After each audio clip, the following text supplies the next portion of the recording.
নমস্কাৰ সকলোকে স্বাগতম জনাইছো মোৰ অন্য এটা ভিডিঅলৈ আশা ৰাখিছো আপোনালোক সকলোৱে নিশ্চয় ভালে মোৰো ভাল বহু দিনৰ মূৰত এটা লং ভিডিঅ লৈ আহিছো আজি বনাইছো মই কমলাৰ কাপ কেক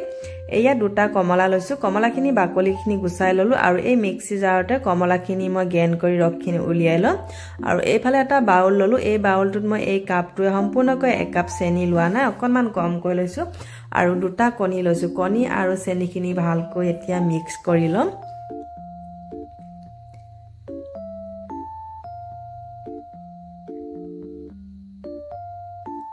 আৰু ৰিফাইন তেল লৈছো এই কাপেৰে সম্পূৰ্ণকৈ এক কাপ লোৱা নাই অকনমান কমকৈ লৈছো আৰু 1.5 কাপ ময়দা ললো 1 চামুচ বেকিং পাউডাৰ আৰু এইখিনি একেলগে দি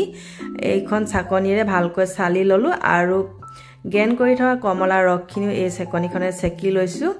এতিয়া ভালকৈ বেটাৰটো বনাই লম একেবাৰে সহজ খাবলৈ বহুতে ভাল লাগে মই সসপেনতে বনাম আৰু এটুকুৰা কমলা সৰু সৰুকৈ কাটি ইয়াতে দি দিছো কমলা বাকলি অকনমান নিমখ দিলো আৰু মই এই কাপ কেটাতে বনাম কাপ কেটা তেল লগাই ললো আৰু এতিয়া আধা আধা কাপ কৰি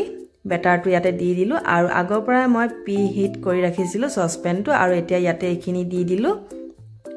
আৰু এলমনখিনি সৰু সৰুকৈ কাটি ইয়াতে যেতিয়া কেকখিনি আধা সিজা হৈছে ইয়াৰ ওপৰত দি দিছো আৰু 15 মিনিটৰ পাছত